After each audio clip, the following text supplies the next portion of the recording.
Então, pessoal, vamos continuar a nossa matéria. Na aula passada, a gente começou a falar sobre os tipos de verbos. Então, eu apresentei para vocês, inicialmente, os verbos regulares e irregulares. Os regulares são os que apresentam o mesmo modelo de conjugação dos demais verbos. E os irregulares são aqueles que apresentam normalmente uma variação, uma alteração dentro do radical. E aí eu disse para vocês que não é tão difícil assim usar uma estratégia para identificar um verbo que é regular ou irregular. Basta que nós façamos a conjugação do verbo no presente do indicativo e no pretérito imperfeito, aliás, no pretérito perfeito do indicativo. Por quê? Esses dois tempos são primitivos. Então, se a gente fizer a conjugação de um determinado verbo nesses dois tempos e ele não apresentar alteração, ele não vai apresentar nos outros tempos também. Então, a gente pode dizer tranquilamente que ele é um verbo regular. Mas, se o verbo for irregular, já no presente do indicativo ou no pretérito perfeito do indicativo, ele vai dar as caras. Ele já vai mostrar alguma irregularidade. Então, a gente já vai saber identificar um verbo irregular fazendo a conjugação nesses dois tempos. Agora, a chance de cair em prova é muito pequena, justamente porque é um assunto muito básico e verbo tem muita coisa mais complicada, né? Depois, eu falei sobre os verbos anômalos. Mostrei para vocês, a partir de algumas conjugações, por que os gramáticos consideram que o verbo ser e o verbo ir são verbos anômalos. Justamente porque eles não são só irregulares. Eles não apresentam apenas uma alteração no radical.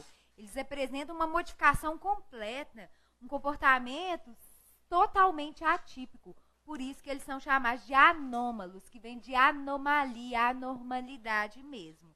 E alguns gramáticos consideram que o por também é um verbo anômalo. O verbo por, na verdade, pessoal, ele vem da forma poer, que vem do latim, da forma ponere. Então, o poer terminava em er. Por isso que o verbo por e todos os outros derivados de por também são incluídos na segunda conjugação.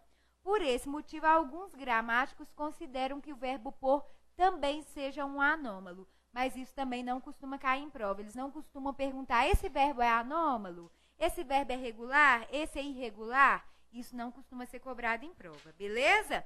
Agora eu vou dar continuidade à matéria falando de verbos defectivos e verbos abundantes. Queria perguntar para vocês uma coisa.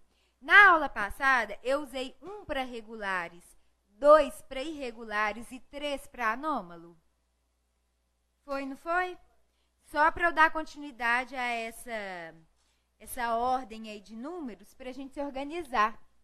Então, vou colocar aqui, ó, verbos, tipos, continuação.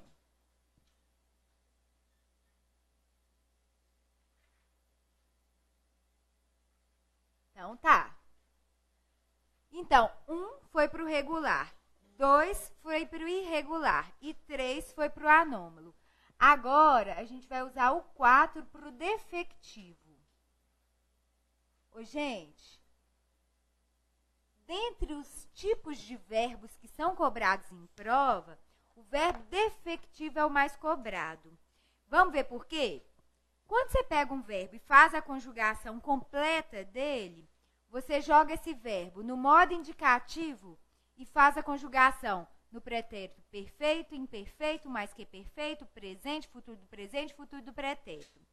Pega esse mesmo verbo, joga no modo subjuntivo e faz a conjugação no pretérito imperfeito, no presente e no futuro. Pega esse mesmo verbo, joga no imperativo e faz a conjugação no imperativo afirmativo e no imperativo negativo. Então, você tem como resultado uma conjugação completinha desse verbo. Isso pode acontecer com o verbo regular, com o verbo irregular, com o verbo anômalo, mas isso não acontece com o verbo defectivo. Por quê? Porque ele apresenta falhas na conjugação. Os verbos defectivos apresentam defeitos na conjugação. Em algumas pessoas, de alguns tempos, de alguns modos, os verbos defectivos não são conjugados. Aí você pensa assim, ai meu Deus do céu, mas como que eu vou descobrir quais são as falhas de um verbo defectivo? Na verdade, não tem como a gente decorar todas as falhas de um verbo defectivo, porque cada grupo de verbos defectivos apresenta falhas diferentes, então não tem como decorar mesmo. Mas o que nós temos que saber é a falha em comum, ou são as falhas em comum que todo verbo defectivo apresenta. Nenhum verbo defectivo poderá ser conjugado na primeira pessoa do singular, do presente e do indicativo. E nem no presente do subjuntivo, em nenhuma das pessoas. E nem no imperativo negativo, em nenhuma das pessoas. Mas a principal falha, que é a que cai muito em prova, é a falha da primeira pessoa do singular do presente indicativo. Por exemplo, como que vocês conjugariam o verbo abolir na primeira pessoa do singular do presente indicativo? Eu abolo? Não tem jeito, não existe. Como que vocês conjugariam o verbo falir? Também não tem jeito. Eu falo é do verbo falar. Eu falho é do verbo falhar, não é verdade? Então, não dá para conjugar o verbo falir na primeira pessoa do singular do presente indicativo. Não dá também para fazer a conjugação do verbo explodir na primeira pessoa do singular do presente indicativo, porque explodir também é verbo defectivo. Não existe eu explodo. E o mais interessante, na minha opinião, é o verbo colorir, porque quase ninguém sabe que o verbo colorir é um verbo defectivo. Portanto, não existe a forma eu coloro. Colorir é verbo defectivo. Vocês sabiam disso? Agora, para 99% das gramáticas e dicionários, existe um outro verbo que é defectivo também. Adequar-se. Sabiam que é inadequado para a maioria das gramáticas dizer eu me adequo? E parece super chique falar eu me adequo, super culto, não é verdade? Ele se adequa, eu me adequo. E adequar, com exceção do dicionário Hawais, é considerado um verbo defectivo. Né? Todas essas gramáticas que a gente usa para estudar para concurso público colocam adequar-se na lista de verbos defectivos, com exceção desse dicionário do Hawais. Nunca vi caindo em prova adequar, mas vamos colocar aqui. Gente, florir, que já caiu numa prova da Sesgran Rio, numa prova da Caixa, a gente não fala eu floro também. Florir também é um verbo defectivo.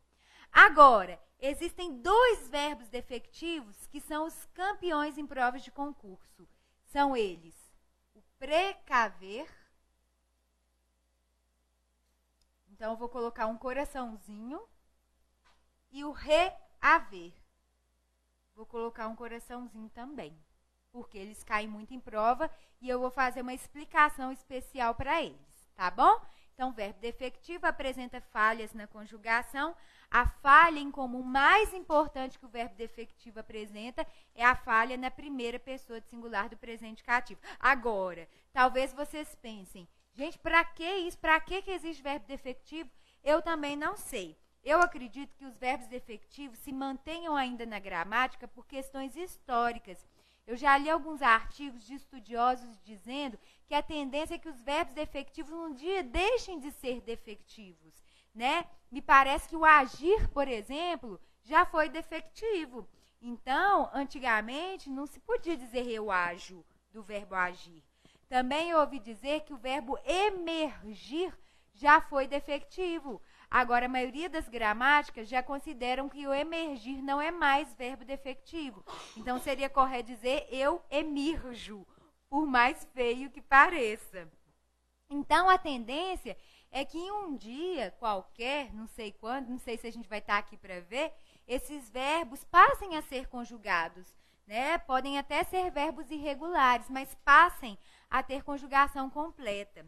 Mas o problema é que para quem vai estudar para concurso público, essa suposição, né, esse vislumbre, é só uma possibilidade, né, uma coisa que pode acontecer no futuro, porque enquanto existe na gramática, é cobrado em concurso. Então, a gente tem que saber, não tem jeito, tá? Então, eles são, na verdade, existentes nas gramáticas da língua portuguesa da atualidade. Então, não tem como fugir deles, por enquanto não, tá bom? Agora, pessoal, eu preciso abrir parênteses para fazer uma observação que tem a ver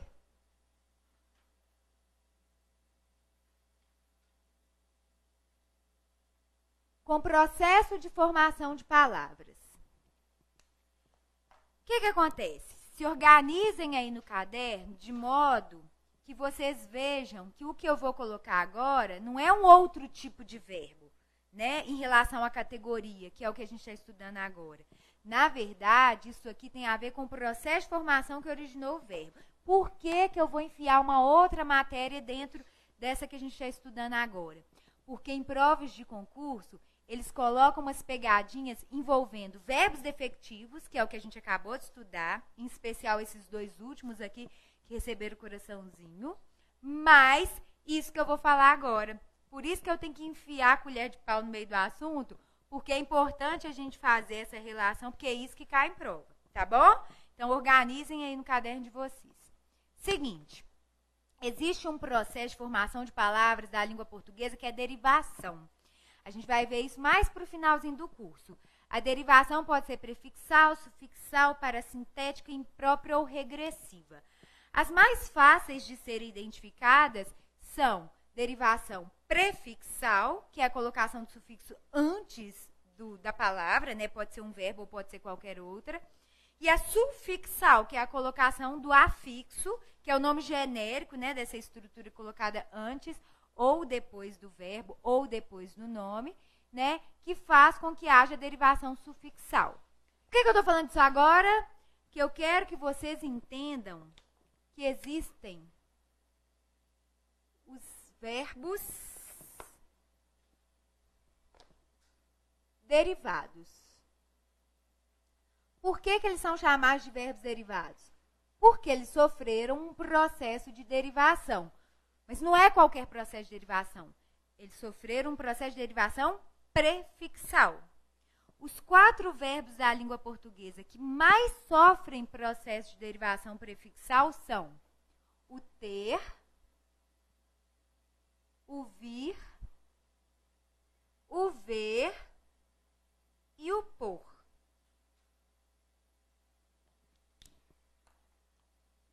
Então, vamos supor que eu pegasse o verbo ter e anexasse a ele o prefixo de.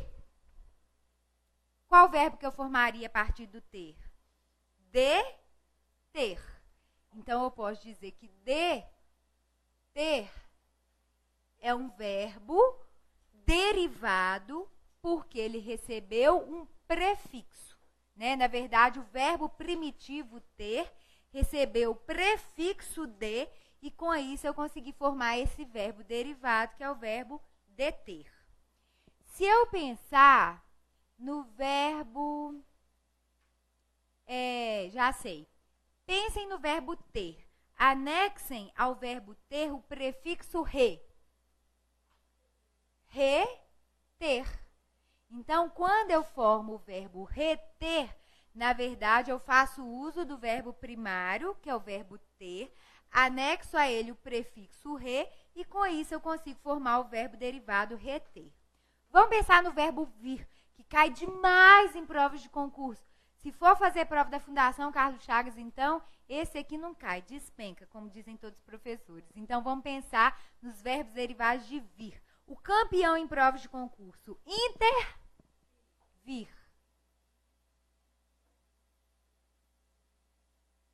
Um outro que cai também, provir. Provir, que tem a ver com proveniência, né? Isso provém de onde? Né? Provir significa vir realmente, tem a ver com origem. Em relação ao verbo ver, rever,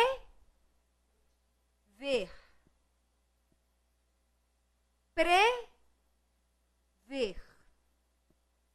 Então, eu peguei o prefixo re, anexei ao verbo ver e formei o verbo derivado rever.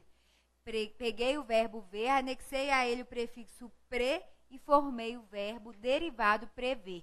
E é engraçado que o verbo prever pertence ao mesmo campo de sentido do substantivo previsão. E é comum a gente ouvir na televisão as pessoas dizendo previsão para o futuro. Mas não são pré-visões?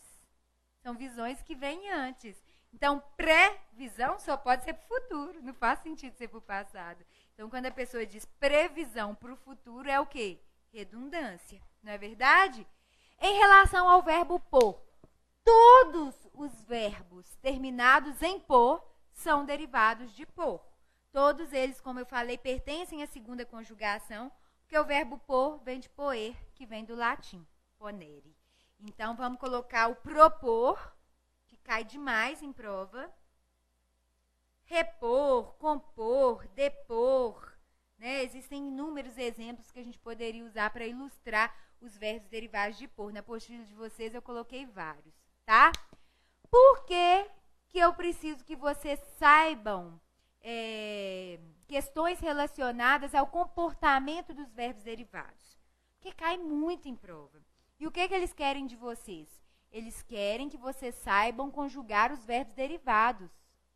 E como que vocês vão saber conjugar todos esses verbos derivados? Conjugando todos os verbos derivados, decorando todas as conjugações de todos os verbos derivados? Não. Basta que vocês saibam a conjugação dos verbos primitivos. Se vocês conjugarem os verbos primitivos, vocês identificam qualquer verbo derivado. Sabe por quê? De um para o outro, a diferença está apenas no prefixo. Só que o prefixo não muda. Ele é um morfema invariável. Quem muda é só o verbo. Então, não preciso saber a conjugação de deter e reter. Eu preciso saber a conjugação do ter. Se eu souber a conjugação do ter, depois eu vou lá e coloco o prefixo, o de, o re, porque eu sei que o prefixo não muda. Eu não preciso saber a conjugação do intervir, do provir. Eu preciso saber a conjugação do vir. Porque depois que eu fizer a conjugação do vir, se a questão quiser o provir, eu vou lá e jogo o pro antes. Por quê? Porque a conjugação de um verbo derivado segue exatamente o mesmo modelo do verbo primitivo que o originou. Então, em provas de concurso, é muito comum que eles façam a cobrança com o intervir. Por quê? Porque as pessoas têm o hábito de usar o intervir como se ele viesse do verbo ver. E é mentira, porque o verbo intervir vem do verbo vir, ele não vem do verbo ver. É óbvio, é só olhar para o verbo, para a terminação dele. Então, o que eu vejo as pessoas escrevendo? Ah, ele interviu na reunião. Ele interviu no debate.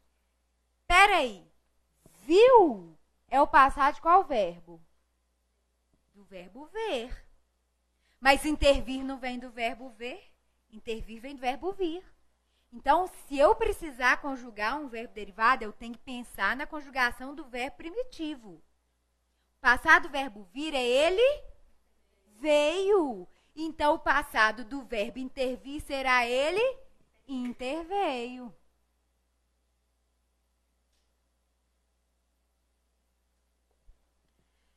Estão lembrados que no subjuntivo existe o pretérito imperfeito, que é identificado pela presença do SSE, que inclusive possui correlação verbal normalmente com o ria do futuro do pretérito?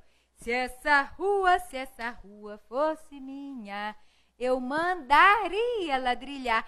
E Mariana, minha filha, que ganhou um bonequinho muito fofo, super educativo, mas ele canta essa música. Ai, correlação verbal. Tô brincando que eu não sofro tanto assim, não. É mais porque essa música é triste, né? Eu acho tão melancólica. Se essa rua fosse... Já começa assim com coisas inalcançáveis. Nem gosto, não. Prefiro upa cavalinho, muito mais animado, muito mais feliz. Né? Melancolia, né? O que acontece? Se eu pensar nesse essa rua fosse minha, esse SSE é aquela desinência que a gente usa para verbos conjugados no pretérito imperfeito do subjuntivo. Cantasse, brincasse, falasse, fosse. Beleza. O que eles colocam em prova? O verbo intervir conjugado no pretérito imperfeito subjuntivo. Aí fica bonitão lá na alternativa. Se ele intervisse no assunto, teria êxito a reunião. Aí a pessoa, é intervir-se mesmo. Mas peraí, para tudo. Eu vou pensar, intervir-se vem de qual verbo? Hein, gente? Intervir. Intervir vem do verbo vir. Então, eu tenho que pensar na conjugação do verbo vir. Se ele visse, isso não acreditaria. Esse visse aí é do verbo ver. Eu tenho que pensar no pretérito imperfeito do verbo vir. Se ele viesse a aula, eu ficaria feliz. Então, se o pretérito imperfeito subjuntivo é se ele viesse, o pretérito imperfeito subjuntivo é se ele interviesse. Entenderam que a gente tem que treinar esse raciocínio? Se você perceber que a questão for sobre verbos derivados e verbos defectivos, porque depois eu vou mostrar para vocês como esses dois assuntos são cobrados numa única questão, para tudo. Pensa, qual é o verbo primitivo que originou isso daqui? É o verbo vir? Então, esquece o verbo que está lá na prova, conjuga o verbo vir. Você vai achar o finalzinho do verbo que te interessa. Se ele visse, não dá, porque o verbo é o vir e não o ver. Se ele viesse, então é se ele interviesse. Se você pensar no verbo primitivo, é muito mais fácil você identificar a forma adequada, tá? Outro verbo que eu já vi caindo em prova é o verbo deter. E eu já ouvi um cara na Itatiaia também falando que o policial deteu o bandido. Mas peraí, deteu? Deteu. O verbo é o deter. Deter vem do verbo ter. O passado do verbo ter é ele teu. Existe ele teu? Não. O passado do verbo ter é ele teve. Então, o passado do verbo deter é ele deteve. Outra conjugação incorreta que eu vejo em provas e no dia a dia também é o preveu. Como que você preveu isso? Coraçãozinho disparado. Preveu. Prever vem do verbo ver. Passado do verbo ver é ele viu? Não. Passado do verbo ver é ele viu. Então, o correto é ele previu alguma coisa. E o outro que cai muito em prova é o verbo propor e alguns outros derivados de por também. O que eles gostam de cobrar em relação ao verbo por e os seus derivados? Futuro do subjuntivo. Quando eu cantar, quando eu falar, quando eu passar, né? Possibilidade, ação futura. Aí eles colocam assim, ó. Quando eu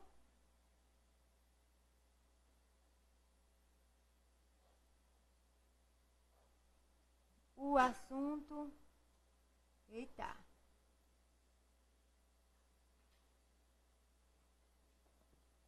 Aí eles vão colocar assim, ó, quando eu propor, ou então eles vão colocar assim, quando eles proporem. Gente, se a pessoa falar em voz alta, como eu estou falando aqui, pode ser até que a gente perceba, mas na hora da prova, leitura silenciosa, situação de pressão, é muito arriscado, por isso que a gente tem que desenvolver esse olhar clínico agora. Está errado isso aqui, por quê? Porque propor vem do verbo por. Então, eu vou esquecer o verbo propor e vou pensar só na conjugação do primitivo. Façam sempre isso, que é garantia de sucesso. Esqueçam o derivado, que o derivado engana. Pensem no primitivo. Tentem encaixar o primitivo ali, que você vai perceber de maneira muito mais tranquila, muito mais fácil qual é a forma adequada. Você fala quando eu pôr as informações no quadro? Não, você fala quando eu puser.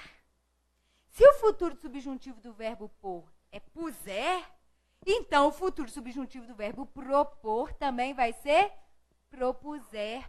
Então a forma correta aqui seria quando eu propuser.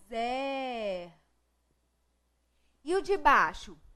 Eles proporem. Quando eles proporem o assunto. Opa, peraí. Verbo pôr.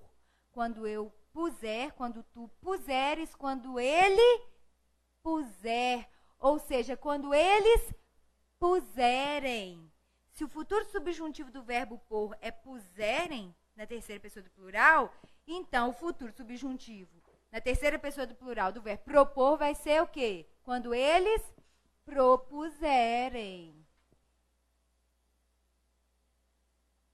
Então, mais uma vez, sempre identificar um verbo derivado, perceber que a questão é sobre esse assunto, tem várias questões, né, vários exercícios, várias questões desse tipo na apostila de vocês, na lista sobre verbos, tá? De exercícios sobre verbos.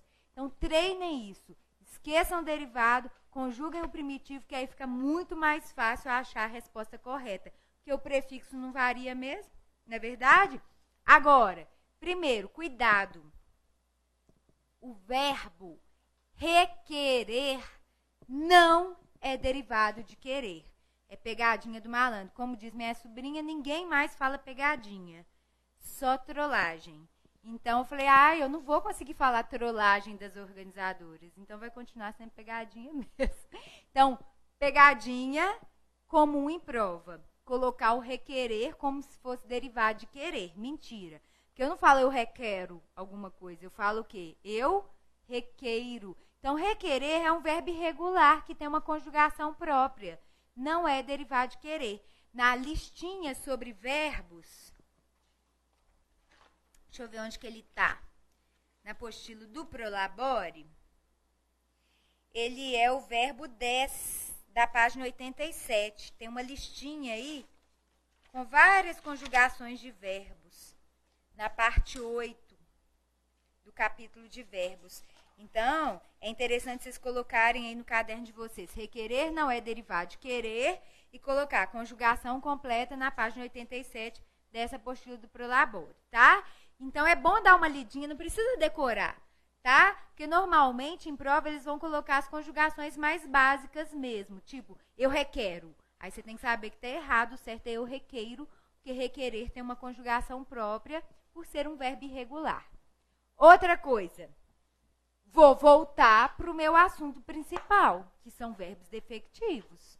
Afinal de contas, eu enfiei a colher de pau no meio do assunto para falar de verbos derivados. Agora vocês vão entender por que eu precisei falar sobre aquele assunto no meio da aula de tipos de verbos, tá? Todo mundo concentrado? Então tá. Precaver. Precaver é um verbo defectivo. Então, precavejo já não existiria de forma alguma, porque verbo defectivo não tem conjugação na primeira pessoa de singular do presente indicativo. Então, precavejo já não existiria de qualquer maneira, porque precaver é defectivo, então ele não tem primeira pessoa de singular. Segunda informação, cuidado, precaver não é derivado do verbo ver. Precaver tem uma conjugação própria. É um verbo defectivo que apresenta falhas e quando ele puder ser conjugado, não necessariamente ele vai ser conjugado como o verbo ver, porque ele não é derivado do verbo ver. Essa consideração e a conjugação completa desse verbo também está na apostila de vocês. Está na página 88, né, para quem quiser ver a conjugação completa. Tanto é que no passado você pode falar que ele se precaveu. Você não fala ele se precaviu. Isso é uma prova de que precaver realmente não se conjuga como o verbo ver, tá? Agora é que vem a parte mais importante da aula, que é a consideração especial sobre esse verbo reaver. Reaver é um verbo defectivo. Beleza, tem as falhas na conjugação, não é conjugado naquela falha principal, que é a primeira pessoa de singular, do presente e do indicativo. Só que, reaver, além de ser verbo defectivo, é também verbo derivado. Por isso que eu precisei entrar nesse assunto. Então, reaver é verbo defectivo? Sim! Em relação à sua conjugação, aliás, em relação à sua categorização, em relação à sua classificação por tipo verbal, ele é um verbo defectivo. Em relação ao processo de formação que o originou, que foi um processo de derivação prefixal, ele também é um verbo derivado. Beleza. Só que ele não é derivado do verbo ver. Reaver não significa ver de novo. Reaver significa ter de novo. Então, na verdade, o verbo reaver é derivado, sim, só que ele é derivado do verbo haver, não do verbo ver. É o seguinte, quando você diz, eu comprei ingressos para ir àquele jogo, mas eu desisti, então eu preciso reaver o dinheiro dos ingressos. Significa que você quer ter de novo aquele dinheiro. E o verbo haver pode ter o sentido de ter. Por isso que reaver significa ter novamente. Reaver, portanto, é derivado do verbo haver, não do verbo ver. Beleza até aqui? Cris, cadê o H? O H some. Porque palavras que são iniciadas pelo H na língua portuguesa continuam sendo escritas da mesma maneira por questões históricas. Mas as palavras novas formadas na língua acabam perdendo esse H. Tanto é que Bahia tem H e baiano não tem, não é verdade? É a mesma coisa, haver tem H, mas o reaver já não tem o H mais. Então, o que acontece aqui? De qualquer maneira, esse verbo é derivado, mas ele é também defectivo. Então, na primeira pessoa de singular do presente indicativo, eu não preciso pensar em formas verbais derivadas, porque o verbo é defectivo. Só que esse verbo aqui pode ser conjugado no pretérito perfeito. Aí, na hora da prova, sabe o que eles vão colocar para vocês? Eu desisti de ir ao show. Então, eu reavi o dinheiro dos ingressos. Não é comum a gente ouvir isso por aí? Inclusive, para a maioria das pessoas, isso aqui nem causa estranhamento. Por quê? Porque muita gente diz, eu reavi alguma coisa. Mas você já tem embasamento teórico suficiente para saber que isso aqui está errado. Bom, isso aqui é pretérito. Então, o verbo defectivo pode ser conjugado no pretérito. Então, até aqui tudo bem. Só que, além de defectivo, ele é derivado. E o verbo derivado tem que ser conjugado seguindo o modelo do primitivo. O verbo reaver, então, quando puder ser conjugado, tem que ser conjugado como seu primitivo, que é o verbo haver. Vi é passado do verbo haver? Vir é passado de qual verbo? Do verbo ver. Quando eu falo, eu vi você passando ontem por ali, o vi é o passado do verbo ver. Então, está errado. Quando eu for conjugar o verbo reaver, eu tenho que seguir o modelo de conjugação do verbo haver. O passado do verbo haver é a forma houve. Então, o passado do verbo reaver é a forma reouve. Isso cai pra caramba em prova. Por que que cai muito? Porque quase ninguém sabe explicar o porquê que esse reouve é correto. E isso aí ficaria o que ela perguntou. Eu reouve o dinheiro? Sim, eu reouvo. Por que mesmo? Porque reaver é um verbo defectivo, mas quando ele puder ser conjugado, ele será conjugado como seu verbo primitivo, que o originou. O verbo primitivo que originou o reaver foi o haver. O passado do verbo haver é a forma houve. Então, o passado do verbo reaver será reouve. Então, quando eu digo eu reouve o dinheiro dos ingressos, a frase está perfeita. Façam um coração bem bonito, coloquem foguetes, estrelinhas, tracinhos brilhantes, purpurina nesse reouve. Por quê? Porque eu sou traumatizada com uma aluna minha, que ficou tão feliz quando viu isso aqui na prova dela, porque ela falou assim, nossa, bem que a Cris falou, que cai muito em prova, pediu para destacar. Eu fiquei tão feliz que eu falei, caiu o que a Cris falou. Só que eu olhei para o reouve, eu não lembrei se era o certo ou errado. E errou a questão. Errou. Tem até essa questão na lista de vocês. Hã? Pois é, aí, o que eu aconselho vocês a fazerem? Na hora da prova, eles vão colocar a forma errada em alguma das alternativas e vão colocar a forma correta em outra. Depois, vocês podiam dar uma lidinha no caderno de vocês, começando por essa matéria, e colocarem um destaque para aquilo que é a forma correta. Talvez usar um verde, né, que verde dá ideia de alguma coisa que está certa, e o vermelhinho para uma coisa errada, para vocês usarem a memória visual, porque talvez se ela tivesse lembrado que esse reouve estivesse dentro de um coração, ela se lembraria, aquilo era a forma correta. Então, não adianta a gente ter acesso à informação, a gente tem que transformar a informação em conhecimento. Para isso, a gente tem que fazer uso de algumas estratégias.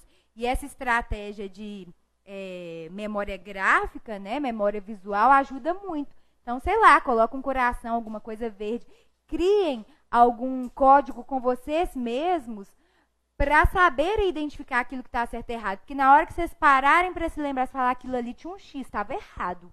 Eu nem sei mais por que está errado, mas está errado. Né? Às vezes você não precisa lembrar dessa explicação inteira para poder dizer que está errado. Simplesmente você pode decorar que isso aqui está certo. Ajuda também. O importante é acertar a questão. Beleza? Gente, por isso que eu precisei enfiar o assunto de verbos derivados, que tem a ver com o processo de formação de palavras, no meio da aula de categorias de verbos, para que vocês pudessem entender que quando a organizadora saca o reaver numa questão, ela quer que o candidato entenda de verbos defectivos e entenda também de conjugação de verbos derivados, justamente porque uma classificação não exclui outra.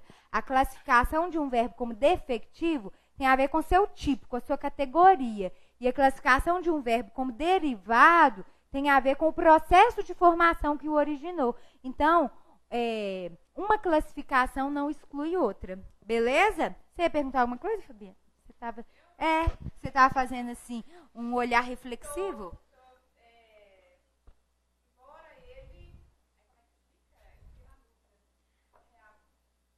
Embora... Aí tem que ver, porque aí é presente subjuntivo. Aí o verbo...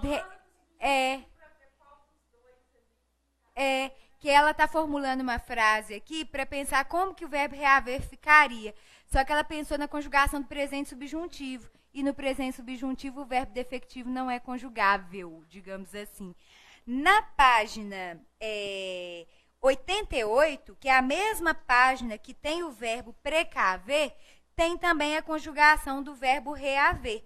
Aí vocês vão ver direitinho aí que ele não tem conjugação no subjuntivo, não tem conjugação no imperativo negativo e tem algumas outras falhas aleatórias também, que alguns verbos defectivos apresentam e outros não. Mas o mais importante é olhar para o reavir e falar assim, tá errado. Olhar para o reouve e falar assim, beleza, tá certo. Eu só expliquei para vocês o embasamento teórico que justifica o fato disso aqui tá certo e de aquilo ali tá errado. Tá bom?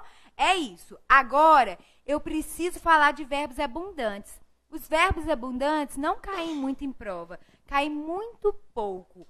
Mas a gente tem que saber.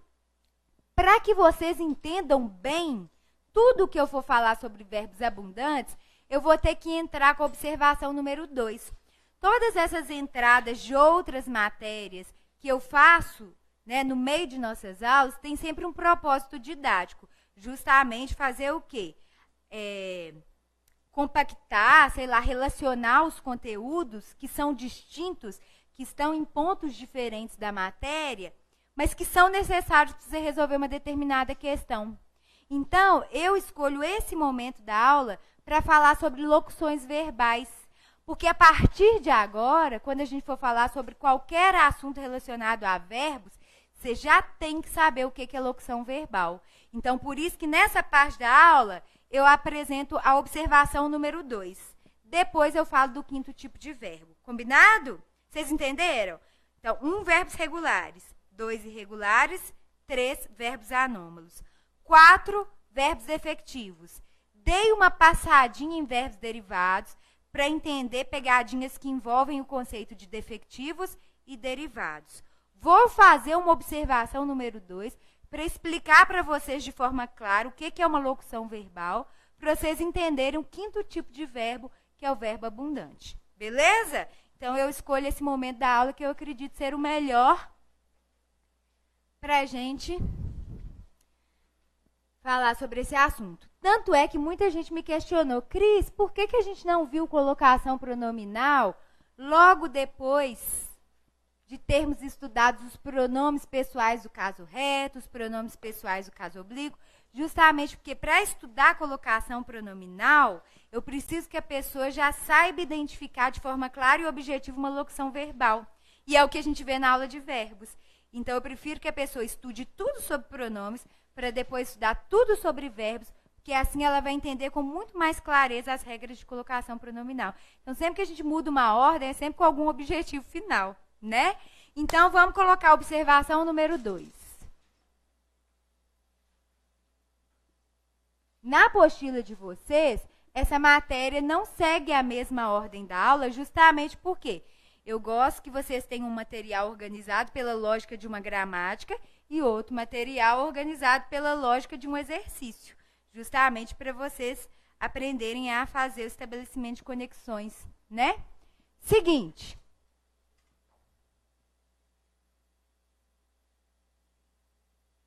Locuções são expressões. Disso vocês já sabem porque a gente falou sobre as locuções adverbiais na aula de advérbios, falamos sobre as locuções adjetivas na aula de adjetivos. Só que a estrutura com a qual é formada uma locução adverbial e uma locução adjetiva é diferente da estrutura com a qual é formada uma locução verbal. Vocês se lembram que a locução adjetiva é formada de preposição mais palavra? Amor de mãe, amor materno. Então, a gente tem uma expressão formada de preposição mais palavra que equivale a um adjetivo. Você vai passar no concurso? Sim. Advérbio de afirmação. Com certeza, locução adverbial de afirmação. Então, a locução adverbial também é formada de preposição mais palavra e essa expressão equivale a um advérbio. A locução verbal também equivale a um verbo. Só que a estrutura não é mais aquela de preposição mais palavra. A estrutura de uma locução verbal é completamente diferente das outras classes que a gente já estudou. A locução verbal é formada de um verbo que fica à esquerda, que é chamado de verbo auxiliar, mais um verbo que fica à direita, que é chamado verbo principal. Esse verbo principal pode se mostrar numa das 3 formas nominais do verbo, que são infinitivo,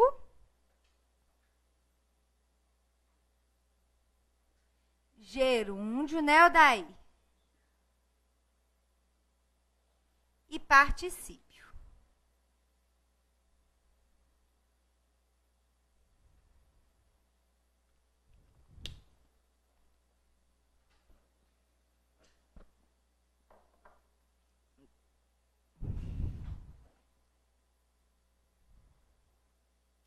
Então, vamos entender como é que funciona uma locução verbal.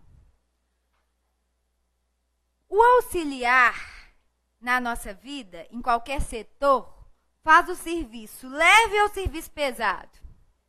Pesado. Então, dentro de uma locução verbal não vai ser diferente. O auxiliar, coitado, é o que faz o serviço pesado. Ele é que carrega a locução verbal nas costas. Ele é que fica fazendo a flexão da locução inteira para concordar com o sujeito. Como assim? Quando você fala assim, eu vou, nós vai. Não, nós vamos. Quando o sujeito vai para o plural, o verbo também tem que ir. Essa é a regra de concordância verbal mais básica que existe. O verbo acompanha o sujeito em relação à flexão. Dentro de uma locução verbal, alguém tem que ter essa responsabilidade de ser o quê? Flexionado para concordar com o sujeito. E é o pobre do auxiliar quem faz isso. Então, o que o auxiliar faz dentro de uma locução? Ele é flexionado para concordar com o sujeito.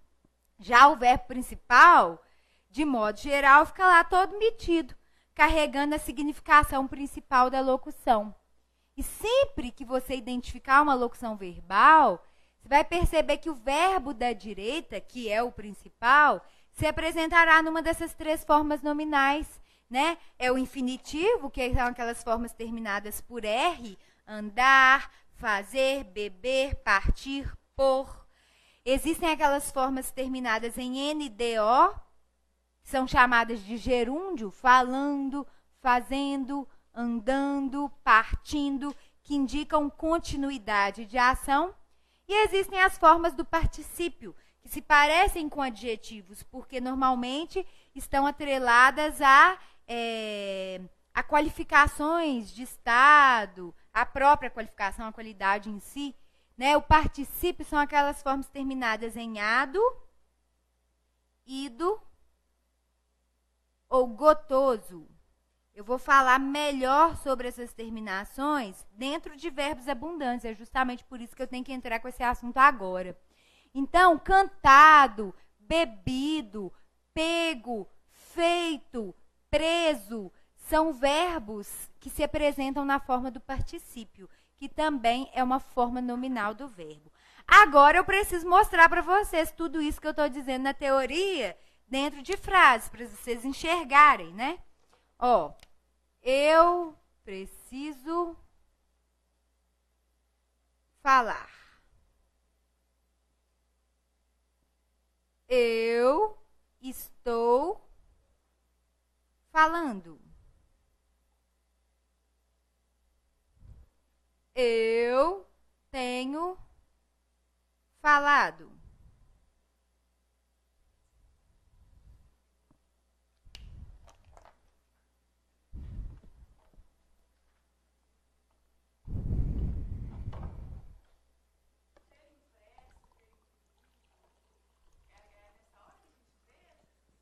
É.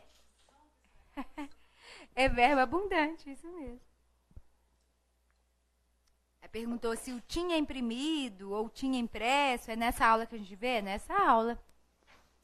Justamente por isso que eu falo sobre locuções verbais, para vocês entenderem exatamente como que funciona essa estrutura, que aí vocês vão ter um embasamento teórico mais efetivo, mais concreto para entender os verbos abundantes.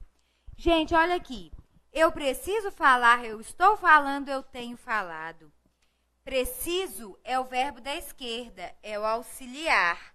Falar é o verbo principal, é o da direita, é o infinitivo. Estou colocando na mesma ordem que está aqui. Eu estou falando. Estou é o verbo auxiliar, fica à esquerda. Falando é o verbo no gerúndio, termina em NDO. É a mesma ordem que eu estou seguindo aqui. Eu tenho falado. Tenho é verbo auxiliar, fica à esquerda. Falado é verbo principal, está no particípio. Estou seguindo a mesma ordem que está aqui. Então, eu preciso falar, eu estou falando, eu tenho falado. Nessas três orações, eu tenho a presença de locuções verbais formadas de verbo auxiliar, verbo principal, no infinitivo, no gerúndio e no particípio. Uma locução verbal equivale a um verbo. Tanto é que o conceito primeiro de sintaxe que a gente vê é relacionado ao conceito de oração. Oração é um verbo, ou uma locução verbal, ou um conjunto de palavras organizadas em torno de um verbo ou locução verbal.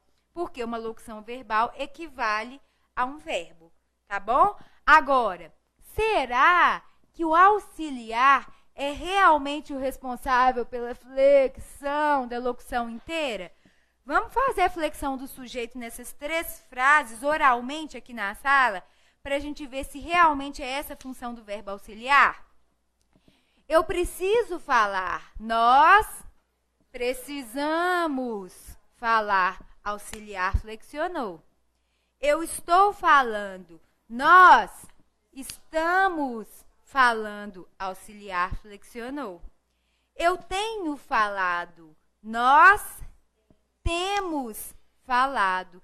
Então, vocês perceberam que a flexão do sujeito interferiu na flexão do verbo. E aí, quem foi responsável por fazer a flexão da locução inteira foi justamente o auxiliar, que fica com o serviço pesado, tá bom? Existe uma situação específica em que o principal também vai para o plural, mas não é para preocupar com isso agora, não. De modo geral, o auxiliar foi criado para exercer essa função, que é a função pesada de flexão. Agora, por que eu entrei nesse assunto agora? Primeiro, porque vocês têm que saber, a partir de agora, o que é uma locução verbal, para que ela serve, como ela funciona, porque isso é pré-requisito essencial para entender todas as matérias que virão adiante. Então, às vezes, o professor fala de conceitos básicos, isso é uma locução, como se fosse uma coisa muito simples. E é realmente simples, mas a gente precisa saber, porque se a gente conhece a base, todos os outros assuntos vão ficando mais claros, não é verdade? Então, vamos falar agora sobre o quinto tipo de verbo, que é o verbo abundante. Olha a abundância, meu irmão! Pelo amor de Dadá, né, gente? A gente já viu verbo irregular, verbo anômalo e verbo defectivo. Só verbo com problema. Agora, finalmente, a gente vai ver um verbo abundante, meu irmão. Pelo menos um verbo que traz alguma coisa em abundância. Né? Não está faltando, está sobrando. Então, vamos ver por que esse verbo é abundante. Galera, como a Fabiana tinha perguntado, a frase clássica dessa aula é: eu tinha, como diz o Edivaldo, eu tinha